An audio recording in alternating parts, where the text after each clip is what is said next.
and okay, so let me introduce you to Melanie and Robert, and they are, and if I fill in if I leave anything out, but they are truly dedicated Ayurvedic specialists in all areas, mind, body, and soul. But how I first met them is my stepsister, who's a naturopathic doctor. I was putting like Vaseline or baby oil on my skin and during chemo, no less. And she's like, "Are you out of your mind?" So she connected me with them, and they have a body and face oil, Kim, you use, right? That Barbara cannot be separated from. So I just asked Vanna to hold up a bottle. Here it is. It smells like heaven. You can order it directly from them. It lasts forever. Their face oil is, I use it every morning. It's my morning face oil, but it's all, and you guys can talk about it, organic and rose and jojoba. It's amazing.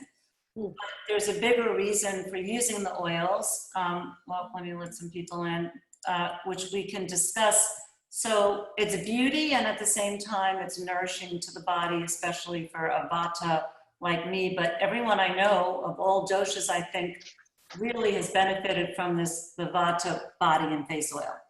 And so I'll let you guys talk about it. And I do a mini Abhyanga body thing. I don't, but there's a way to put it on where you do long strokes and kind of around your joints. So I think it's better if you guys talk about that first. And I know there's a lot of other great products, and then we're going to get into more of a conversation. And Melanie and Robert are also been practicing Buddhists for forever in the line of some Rinpoche.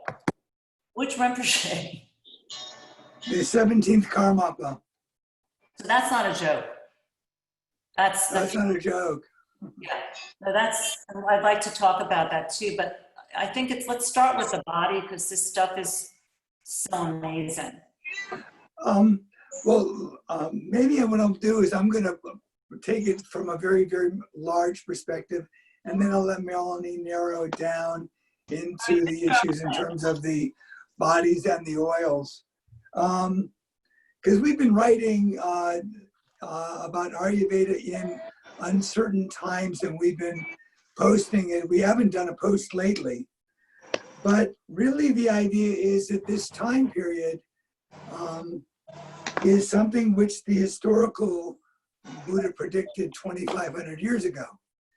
And he said that there would be a time in the future where there would be an increase in Vata. And in that increase of Vata, what would happen is that you would see chronic and degenerative disease processes. You would see a weakening of the immune system. You would see a lot of mental distress.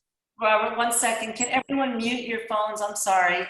And then when you have a question later, raise the hand, but there's background noise. Somebody just asked me to say that. Okay. So what we're looking at is that, of course, these are the kind of conversations that you might have in a room with a spiritual teacher, or you're talking about these times, and everybody gets kind of we need to have another cup of tea or a glass of wine to cope with the conversation. But here we are actually arriving at a time of the prediction, which means it's no longer theoretical. It's no longer something which deserves just a casual conversation, so to speak.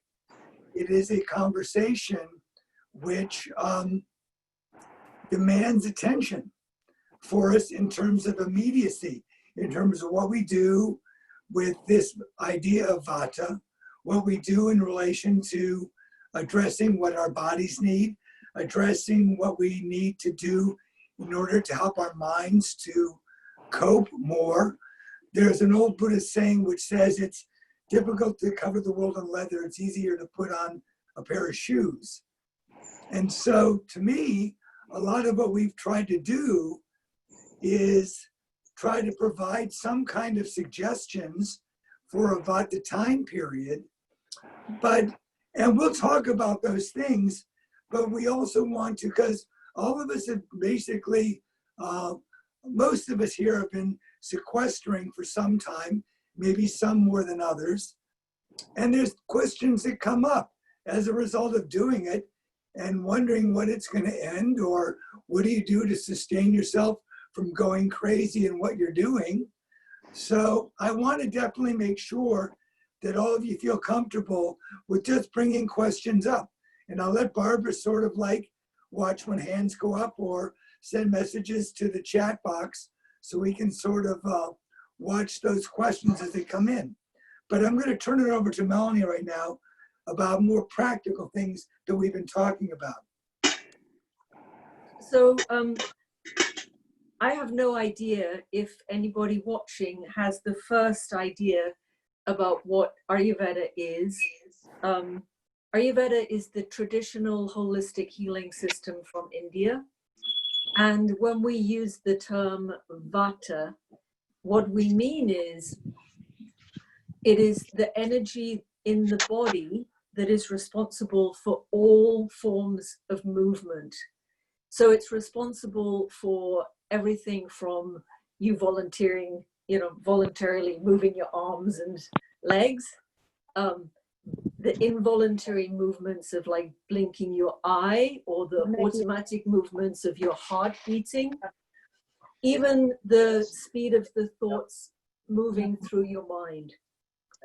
So when we say this is a time of increased Vata, you might well experience that as things like feeling more ungrounded, feeling more fidgety, feeling more restless, feeling like you're having memory lapses, feeling like you can't focus so easily, feeling definitely having more difficulty sleeping, and classically waking up in the small hours of the morning, like 2 or 3 o'clock, and not being able to get back to sleep for a little bit. Even your body feeling just like your digestion not really predictable. You don't know what to, actually I say when your Vata is up, you forget that food is the antidote for hunger, water is the antidote for thirst, and rest is the antidote for feeling tired. So, I will have people say, oh man, I just feel so tired, a whole lot more right now. And you have to say, yeah, Vata's up. Every flipping day is completely unpredictable. The weather is extremely changeable. The news is the wildest we've ever heard, if not deeply distressing. And all of these kinds of things, or let's say both in environmental questions and this epidemic that we're dealing with, and being on lockdown, and all of the questions that come up with that, all of the decisions that we have to make in a day. I couldn't really in March imagine having a discussion with my family like, well, Mom, what would make you feel comfortable for us to come and visit? Well, right now, I don't think I can think of a scenario where I would feel fantastic about my entire family traveling from 5 hours away, when you've all been around a whole lot more people than us coming to my home, period, right? I mean, these are deeply upsetting and difficult times that require a whole lot more thinking. And thinking of that question and thinking of Vata, when my daughter asked that question, I think it took us maybe 36 hours to even want to talk about that question together. It's like, oh man, I can't quite cope with that question. I'm going to have to think about it, and I'm going to have to just take time to focus and settle and really weigh up these things. So that is Vata. It's like when Vata is increased, it's like having this hurricane in your system where it's very, very difficult to feel settled, and it's difficult to rest. it's really hard to hold on to a routine.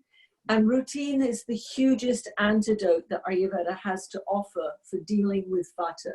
It has two things. It has routine and it has oil. And that means oil and lots of oil.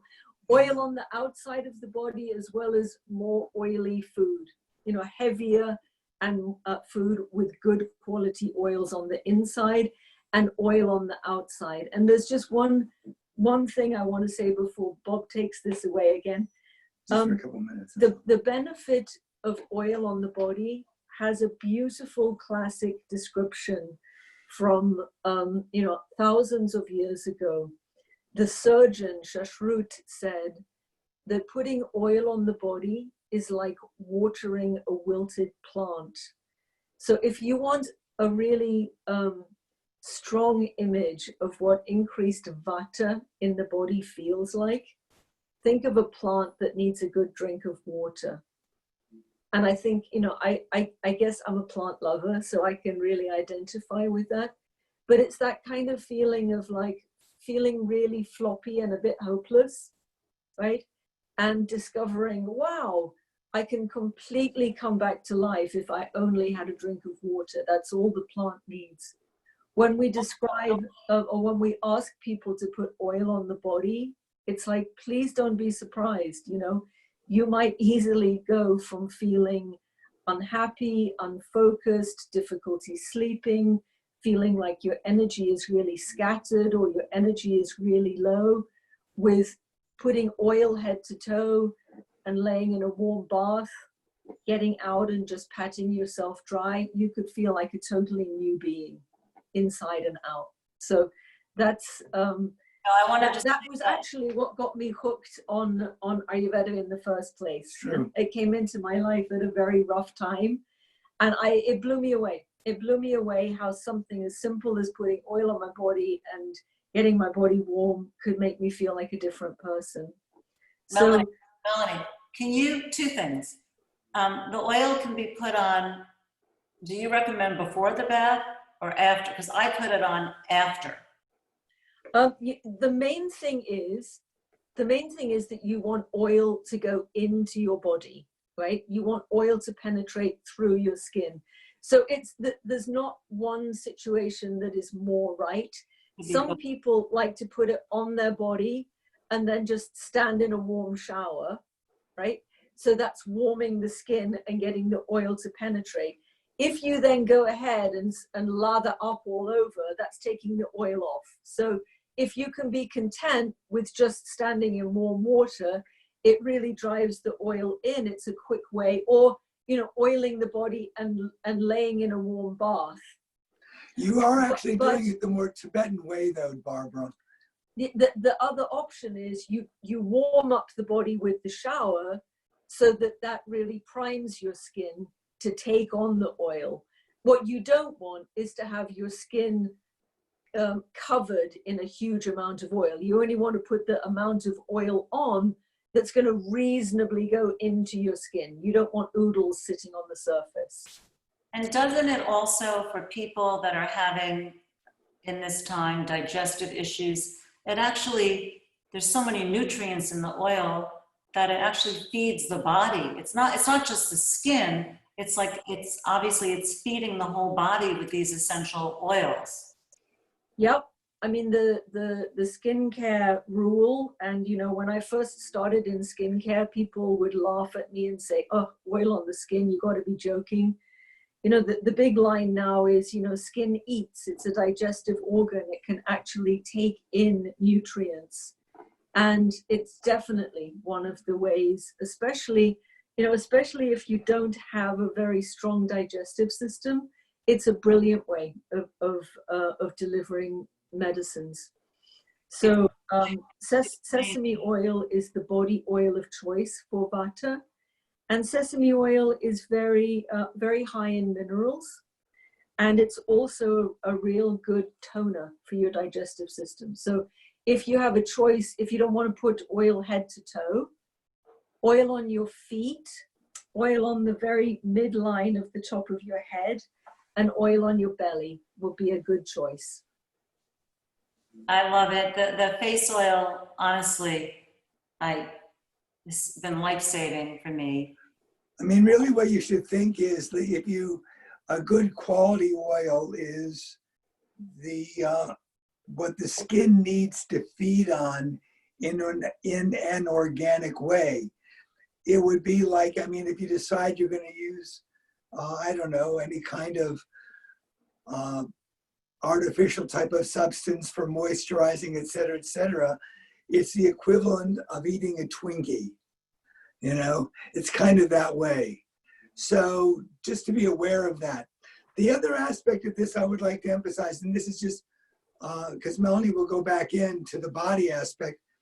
The other things that we obviously are dealing with that really emphasize the importance of what she's saying is that even things like there is, in the theory of Ayurveda, they say that Vata, which Melanie describes as movement, that Vata moves everything. And in many respects, there are whole systems of Ayurveda that just rely on Vata managing this movement, managing what relates to the digestive tract and the central nervous system through the balance of Vata.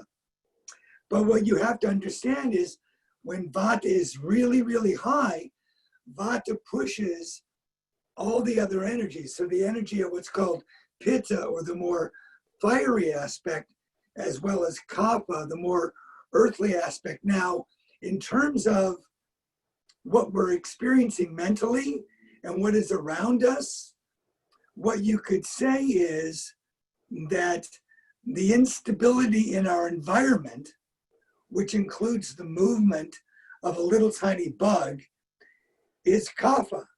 It is things being moved around in a way that are destabilizing us at a physical level. And then there is the fire aspect. The fire aspect is what you could say is all of the buried negative emotions.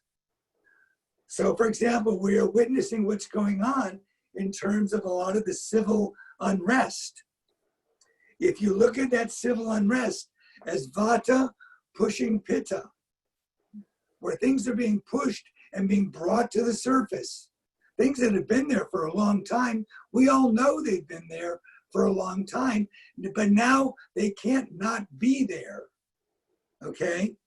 The other aspect of that is, and I talk about the United States of random. The randomness is also Vata aggravating. So for example, I have a friend who owns a restaurant. There are rules around food that the CDC has, that the restaurant organizations have, that the state has, and the county has, and the city in terms of opening up a restaurant. And guess what? None of them agree. So what are you supposed to do? So a lot of people, interestingly enough, in Australia, what they're pushing in terms of the narrative of what is passing on this COVID-19 is the fat cells in the skin, especially in the hands. They say it has nothing to do with what you breathe. We say it has less to do with what you touch and more to do with what you breathe. So we even have it so that even the science doesn't agree. So all of us are, we like stability, we like predictability. We want things to be, we wish there was a big daddy in the sky to manage it all, or someone in the White House that had more sense, or whatever. But the reality is, of what Melanie was saying is, in many respects, it's like putting on a pair of shoes. Oiling your body. It sounds like that's like, what does oiling my body have to do with my anger, with this or that? The answer is, if you manage your Vata, you manage the speed of your mind. As your mind slows down, you become more thoughtful, you become less freaked out, you rest better, and you make better decisions on a day-to-day basis. That is the ground that you need to cope with the level of instability that is now so, that is as pandemic as anything else, is the sense of instability. So it gets back to the old Zen saying, chop wood, carry water. you know, how do you do the kinds of things that are very, very simple to slow down this mental train, which then drives the body to be more reactive? Well, that well put. So you're saying basically we're in a Vata time now, and this was predicted Yes. by the Buddha, and that we are responsible for slowing ourselves down first and foremost, right? What about, yeah. So what else would, okay, so there's oiling. I'm just thinking, okay, no, I'm gonna oil more after that whole conversation. I'm gonna actually take an oil bath. But well, what about all the other ingredients or things that you do or have, or is there anything else for the body, Melanie, that you would bring in? Like, would you bring in the Kanzawan now for calming? Would you bring in anything else, or do you, it's primarily the oiling at this point? I would say, here's a golden rule. In times of Vata, you don't want to overwhelm yourself or others with a whole lot of very complicated advice, right? Because the nature of Vata is to ask for more and exciting And different. and different. You know, like, what more can I do? What more? And then there's that level of, oh, that's so exciting. You know, oh, I could do this, I could do that, I could do the other. And the answer is, actually, you could do a million things, but in a state of Vata, you probably won't. So it's the responsibility of the person that's giving the advice to actually say, you know, in your life, what of the very few, very key things are you most likely to do? So the big message is oiling your body, right? Also remember, I said, you forget that food is the antidote for hunger and exhaustion, that water is the antidote for thirst, and that rest is the antidote for sleep. And it sounds so absurd, but you know, yesterday I had a call from a very freaked out friend. She discovered that her next door neighbor had just tested positive for COVID-19. Right? One of the few people that she talks to them over the garden fence without a mask, and that very person, had just tested positive. So yeah, reasonable to freak out. And the next thing she says to me is, I haven't eaten anything and I haven't had anything to drink all day long. I've just been texting and worrying. Yeah. Okay. So guess what? Before you try and rest, I said to her, yeah, I get it. I hear all of that. It's really troublesome. No wonder you're in a complete state. I spoke to her for maybe half an hour on the phone. And the last thing I said to her is, you know, now you feel a little bit calmer, do me a favor, go eat something and drink something. Yeah? So eating regularly, eating calmly, eating high nutrient density foods rather than just snacking randomly is another huge antidote for Vata, as is water. You know, even on the radio, they're saying, if you have symptoms of this COVID-19, do yourself a favor, hydrate, hydrate, hydrate. I am a pathetic drinker of water. I would say I actually spent many years training myself not to drink very much, because we were very serious Japanese macrobiotic style eaters. And, you know, the Japanese don't drink because it's very unfashionable for ladies to need to pee, right? So, you know, I actually managed to train myself out of drinking very much water. And I am finding a huge difference now drinking more water. And the way I do it is I drink 4 cups of water in the morning before I eat or drink anything else. 4 cups of water and nothing else for 45 minutes. That means that half of my quota of the minimum amount of water I should drink in a day, I've already had before I've thought about anything else or food or drink. So I'm doing better. I'm not perfect, but I'm doing a whole lot better. And one of the things that they say happens, and it's certainly my experience, is the more water you drink, the more you restore your natural sense of thirst. So my natural sense of, oh, that's not hunger, that's actually thirst. I'll willingly drink another cup of water. That's starting to come back for me. So drinking water is another big one. And the last one is rest. You know, numbers of friends of mine who are 60 plus have been saying in this lockdown, one of the things that they're finding is how much tireder they are and how wonderful it is in this quiet time when we're more at home that we can actually just rest. And so many people, I speak to a group of a dozen lady friends on a Thursday morning. I've never seen them look so rested. I mean, their faces are opening, people look a little more bronzed from the sunshine. And it's like, yeah, they're all saying, wow, quiet, still, not moving around so much like the speed freaks that we often are. It's really, really helpful. And, rest and rest more. Yeah.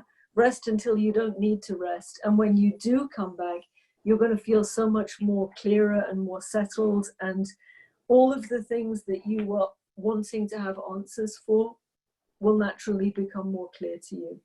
Because taking care of Vata, you will become clearer and you will be able to find your own answers. But if you don't stop that spin, you're going to be subject to being tossed around by the morning news, the evening news, the lunchtime news, what somebody tells you on Facebook. It's on and on and on. In terms of one of the things you were mentioning, Barbara, you asked about the console wands. So I brought a couple out so people could see these. And the reason why I want to mention these at all is that what Kansa is, it's a very old tradition in Ayurveda. Not a whole lot written about it, but it's considered to be the healing metal of India. Is an old form of bronze.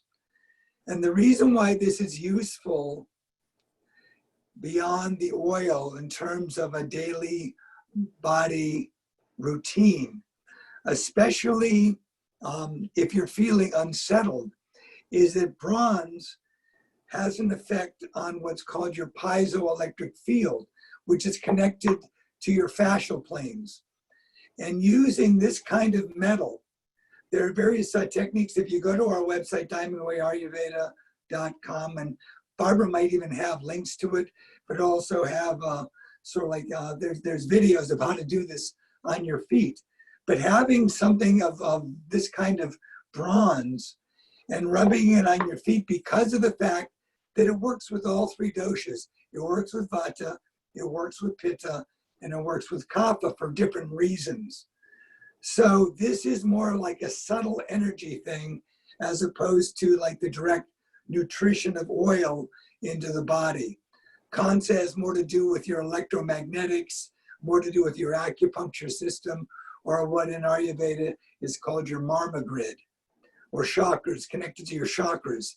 So that is like a little different level of self-care, but it is one of those kind of tools to have around that, you just feel unsettled. You rub this on your feet. You can actually, just have it available for yourself to be able to do something like that. It's also really good for your skin. It drives the oil in. So Yep, it's, it drives the oil in. Yeah. And it's a good feels hydrator. It's a good redistributor. But you know, just as Chinese medicine has acupuncture points, Ayurvedic medicine has something called marma points, and you can massage those points with your own hands. You can massage those points with a Kansa wand. So I would love it if you're interested to show you just 4 really great points. yes. Easily found, right? So 3 of them are on the midline of the head. So actually anywhere along this line is a great point to massage, but massage to calm down.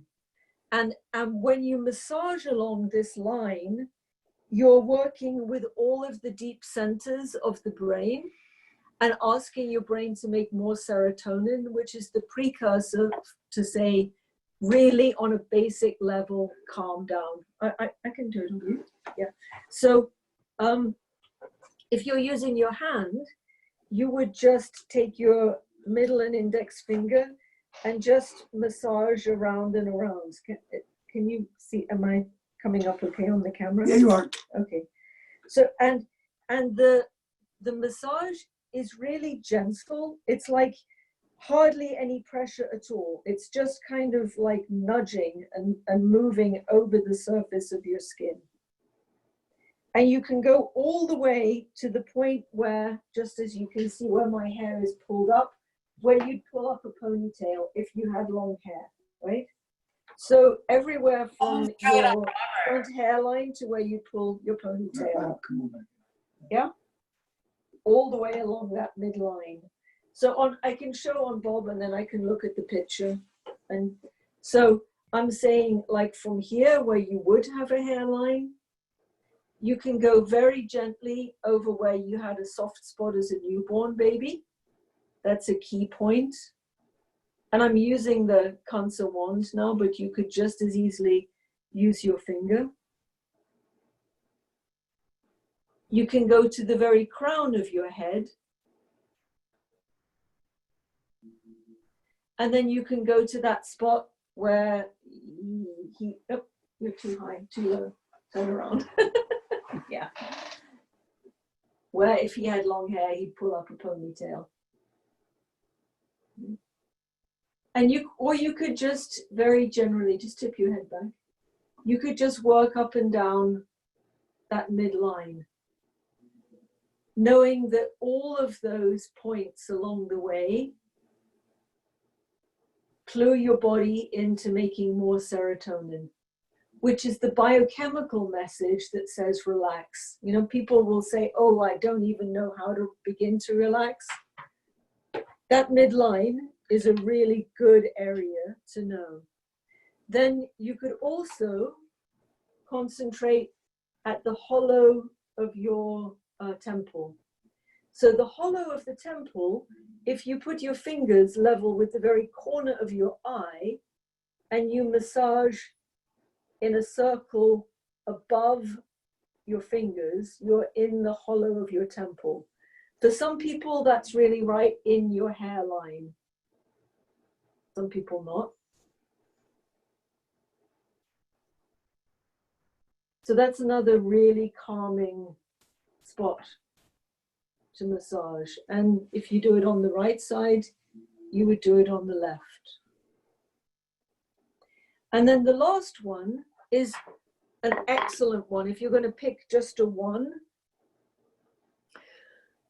you want to feel where the very top of your breastbone is, right? Suprasternal notch. And you want to feel where the very bottom of your breastbone is. So press up in the soft tissue of your belly until you find bones right here. Or you can follow your ribs around until you come up to here, right?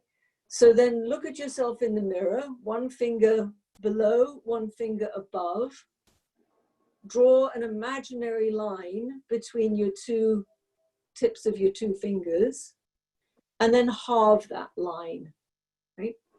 halfway between the top and the bottom of your breastbone, halfway, which is approximately nipple level for a guy, not so much for me anymore. That is a key point, to just use your fingers and gently massage around to deeply comfort and to disperse anxiety. Melanie, which one of these is the best for sleep? If you want to go back to sleep, are any of these? The very best one is for sleep specifically, is if you take the heel of your hand, put it at the bridge of your nose where your glasses rest. So you can take the heel of your hand, push it up your nose, and you'll bump into your forehead, right? Your hand can't move any further. Wrap your fingers over the top of your head, and right where your middle finger comes to, that's the spot. That's the the key spot. Yeah?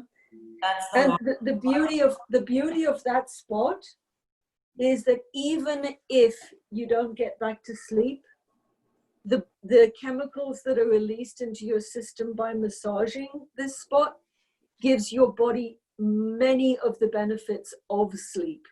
So it's like, don't freak out that you're not going to sleep. Just allow that spot to do its job. To nourish your body. To nourish your body, to get that serotonin flowing so that your body won't feel as wired, and it will get the kind of biological rest even without you falling to sleep. Wow, that's a great tip. And so because of this Vata time, that's why people are waking up a lot during the night, not having full sleep cycle. Yeah, and that whole feeling of waking up in the night and feeling like, wow, I feel brilliant, you know? Like, I've got all of these ideas, I better write them down, you know? That is absolutely typically Vata. And it's true. I mean, an upside of Vata is incredible mental clarity, a whole lot of energy, but we don't really want that at 3 a.m, right? That's not how life goes for most of us. So it is typical, but the downside then becomes, oh, next thing is the panic about how do I get back to sleep? Because, you know, I've got to get up at such and such a time, and I'm having a hard time settling. It's so interesting that it's a Vata time, but we are being forced and actually given the tools because of the quarantine to slow down. And people are discovering that so many of the things that they've done didn't suit them. They did half of them because of FOMO or just programming, and they're finding new ways of expression and new ways of creativity, and they like it. Like I think one of the interesting things here, one of the first things that you couldn't buy in the store was yeast. You couldn't buy yeast for love or money, right? And what people decided to do was, oh, I've got time at home, I'm gonna learn how to bake bread. I heard some people even like built chicken coops. Oh yeah, some people did. Some people said, oh, I can't get yeast, I'm gonna look up online to how to actually start my own sourdough starter. And oh, this is like so homesteady, this is me, right? With my own citrus juice from my own oranges growing in my own backyard, I started Oceano sourdough. So I now have, for the first time in my life, a brilliant sourdough starter that actually makes bread that I like to eat. That is so cool. Is there anything else for sleep as far as a food or a nutrient apart from the apart from the oil, which really does come, when I take a bath at night and put the oil on, I feel so good. And I forget, I want to do more. I mean, I think when I was visiting Life Balance with you all, I mean, I did do a whole series about about sleep. I do have a book called Start Your Day with a Good Night's Sleep. And a Yeah, lot of what that's about is exercises and attitudes and timing and embedding things that actually help to create a good environment and a more stable, rested, I mean, oftentimes exhaustion, we're so exhausted that we can't sleep. And you actually need to stretch out and do like yoga type breathing or movement in order to get proper rest. The challenge in talking about foods or medications for sleep is that oftentimes you find people that run counter to that. So a good example of that is I do terrible with things like chamomile. me too. I All hate it. right, it keeps me up, but I can have a quadruple espresso and go to bed. Okay, if I have a glass of wine at nighttime, if I have a little bit of chocolate, I'll be up. And so you have people that are caffeine people. You have some people that are in terms of valerian or other things that are quite, quote unquote, good for rest. It is so, some of it has to do with constitution. So I can't really make recommendations in that way.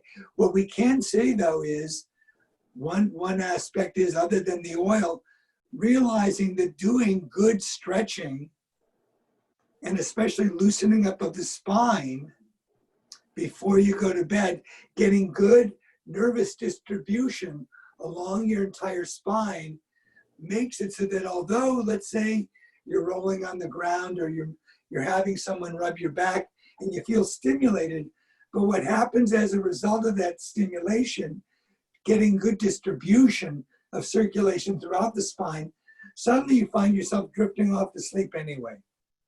So it actually sort of is deceptive in that it makes you think like you're feeling more alert, but that alertness allows your body to say, it's okay now, you can rest. Is that all in your book? All that Yeah, stuff? start your day with a good night's sleep. Yes, it is. Okay, great. And you have other books too. Oh yeah, lots. What else? I mean, I'm doing a lot of writing these days, Barbara, other than building chicken coops. Everybody loves Robert's. Wait, so where is your, it's on Facebook. You post on Facebook. Is there a blog also? What do you mean? You know, where am I reading everything? I'm reading it on Facebook, but is that where you do all your posts? Well, I mean, when I make, when I post things there, but we do have all of our products on Diamond Way Ayurveda. I But didn't know you had a blog. with the conversations about these things, we try and put it out on Facebook. We use a platform called Signpost. We've been writing these presentations on, it's totally product free. The idea is, what do you have at home that you can use to take care of yourself? And we try and do that. And we put those up on Facebook as well. So we try and make it so that, fine. I mean, we do have a business, but at the same time, everybody is trying to cope with less. So in that way, we don't want to burden with people with the idea that the only way you're going to get benefit from Ayurveda is if you buy stuff. I mean, no. I mean, Melanie and I will say, if you don't use our Diamond Way Ayurveda oil, do you have sesame oil? Do you have sunflower oil? Just don't use, Jergen. Just don't use Crisco. Robert, someone asked if you're allergic to sesame oil. What do they do? Jojoba would be a good second. Sunflower doesn't penetrate as much. Jojoba would be a really good second because it's so, it would be unusual if you were bothered by it. So that's in your oil, but it's the base of the face oil, but it's not in our body oils. Our body oils are either sesame or sunflower. Sunflower would be less reactive because it doesn't penetrate as deep. I know you're sending questions, but you guys could ask them direct if you want. But you'd have to unmute them, Barbara. They muted themselves.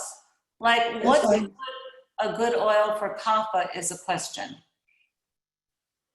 We actually use sesame oil for kapha because it's mildly warming and it's not too heavy. I know that there are other suggestions out. Isn't that in your Vata oil body base, sesame? Yeah, Yeah, yeah. yeah. So we use it for both kapha and for vata.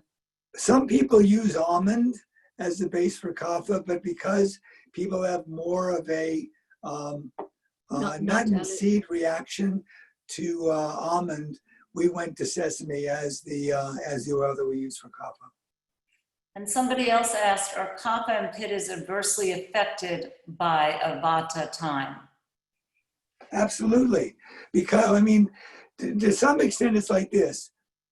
In a vata time, if the vata is not pushing hard, then a kapha person will be able to stay grounded.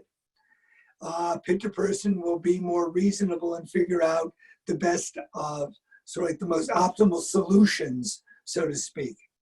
But if vata is really extreme, which is what we're dealing with, suddenly in the kapha state, you might find that you are being much more kapha, in which case you become overly sedated or just basically super lethargic. That'd be one reaction. And the other reaction could be where with kapha, it can go in the direction of being like the raging bull, where you're just angry all the time. It can be that way. So all of our doshas get affected. There are advantages to not being vata in a vata time, but when vata is very extreme, everybody gets bothered. That's what we're dealing with.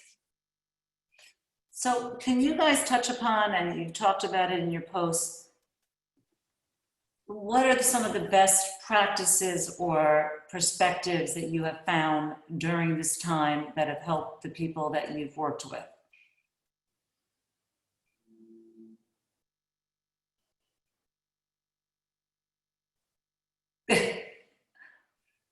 In terms of people that I mean, I think a lot of what we've been talking about is the things that we have conversations with people about.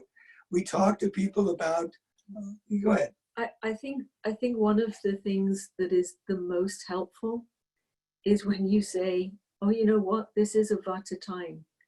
You are not insane to have difficulty sleeping. You are not insane to feel more anxious.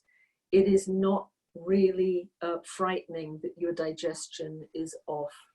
It is very common that feeling tired is a response to what's going on. So I think, understanding vata, pitta, and kapha and really helping to kind of explain that as a dynamic is very reassuring for people. I think one of the things that is very helpful for me in terms of getting together with my group of 12 ladies on a Thursday is to just kind of compare notes, actually. This is how I've been feeling. And it's much more about emotion at this point than real physical distress. I think it's been incredibly helpful to just have the opportunity to share, what's your story? What's been going on for you? And affirming that what's been going on is not just you.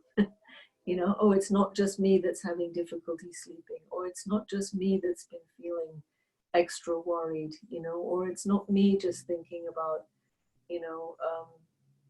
wow, it's nice to meet people on Zoom, but boy, it's not, I can't communicate everything that I want to communicate over social media, over a screen. It's not the same. And affirming even a sense of grief. We can't see our friends and family in the way that we would really choose to. I mean, a very simple question I think for a lot of people is,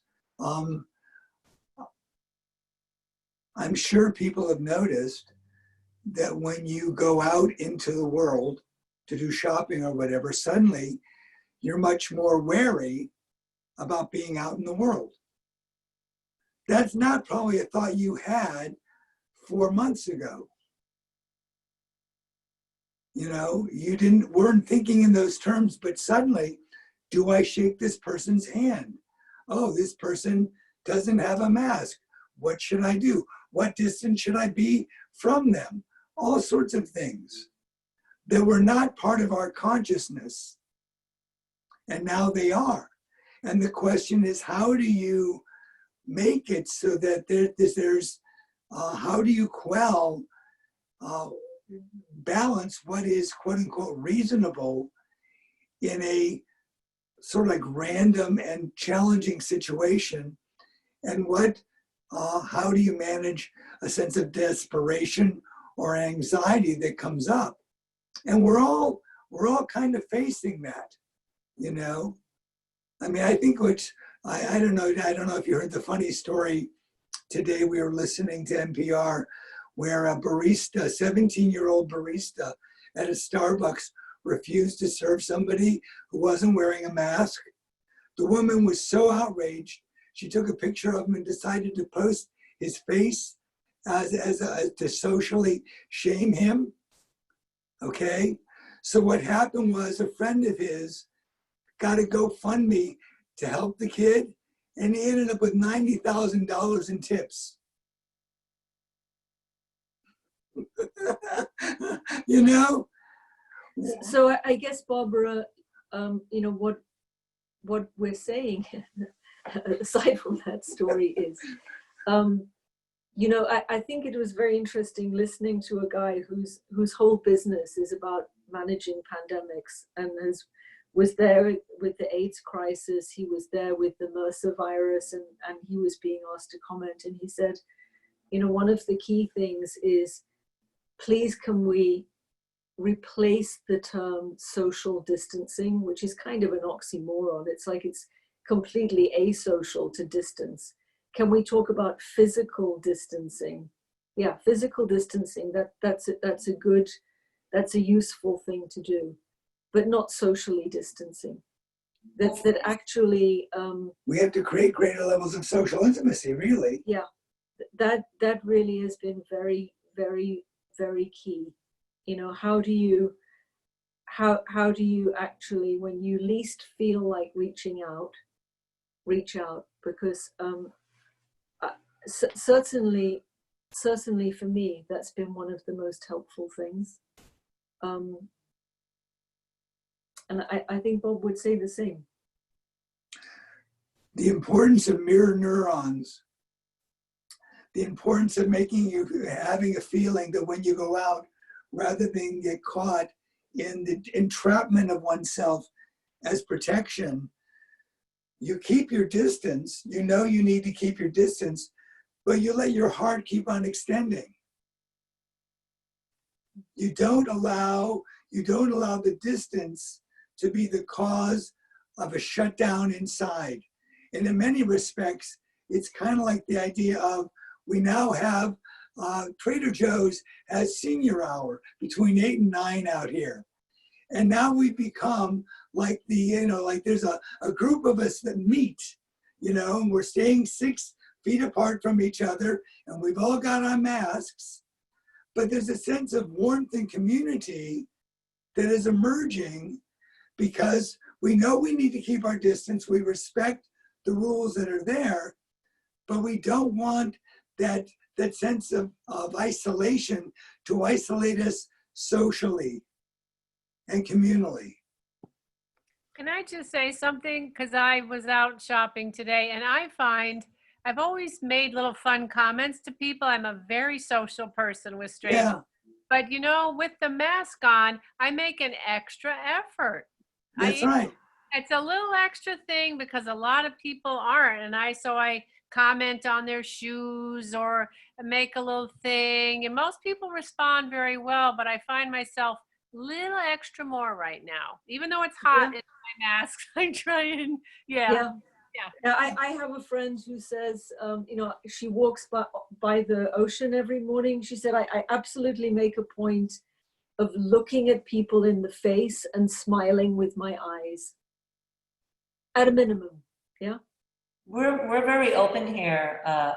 It seems like life has picked up here more. I don't know if you guys all feel that here, but well, it has a bit.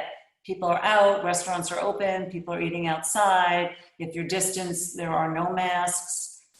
60%. Welcome to the United States of random.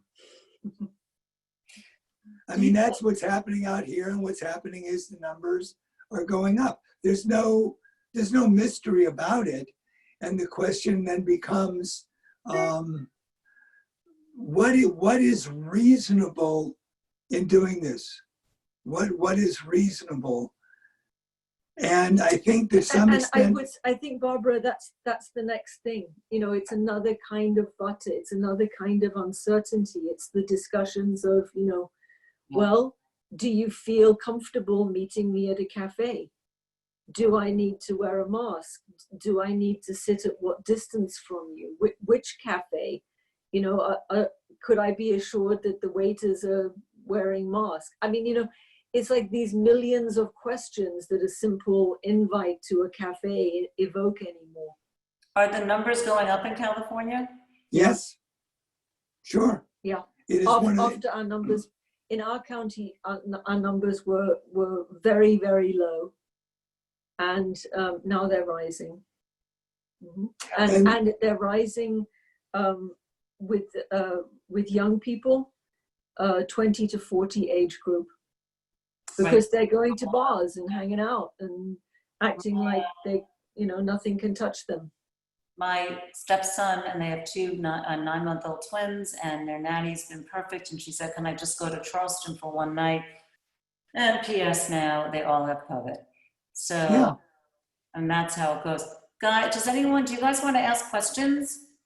Yeah, please. Just to let you know also that, I mean, obviously Robert and Melanie are Ayurvedic specialists. If you want a session to find out about your dosha and the foods that are good for you, the lifestyle that's good for you, I sent you there. Actually, you just, how do people sign up? I gave the website, but is it the email? Please contact us, diamondwayayurveda.com, and they'll through that. The easiest email to remember to get a hold of us is diamondwayayurveda@gmail.com. Perfect. That's the easiest one. Do anyone have questions or an area that you might want them to expand upon? Yeah, we've got about another 10 minutes because I need to strangely go into town. But quick question. Yeah, go ahead. Hi, this is Stacy, and I'm just really finding everything you're saying very, very useful. So thank you. Good. I'm a big believer in hydration. I do drink a lot of water. Do you recommend any herbal teas that are good for stress or cleansing or, you know, medicinal benefits? I think a sort of a good, gentle, and across the board useful herbal tea would be Tulsi. Tulsi, Tulsi tea. In California, you can get it at Trader Joe's. It's not even a particularly specialty thing.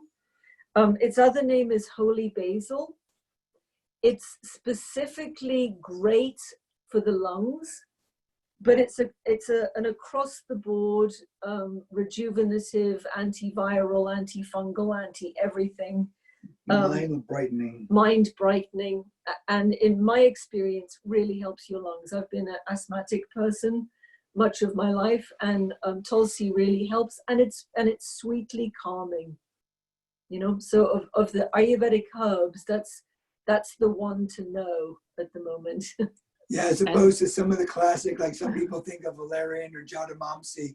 And again, they can be like chamomile, whereas Tulsi is kind of like one of these pan-rejuvenative ones that... I've not heard anybody say that it bothers them. I've not heard anybody say that it upsets them. You know, it's gentle. It's gentle, and you can drink it regularly. Honey is also another useful thing because it breaks up mucus, and everything that is preventative basically is about keeping your body fluid and moving. So breaking up congestion is always going to be a good thing. So Tulsi with a little honey, good thing. Well, I love you Great, guys. You guys are the best, and Robert and Melanie came out and did a lot of classes. And actually, maybe we should even talk about a Zoom class at some point, because we're Zooming. And we're not Vata, but we're Zooming. So, but anyway, I know you have to go into town. If there's one more pressing question, then raise your hand now, or you have to wait. I just have one question because I love the medicine Buddha, the blue Buddha.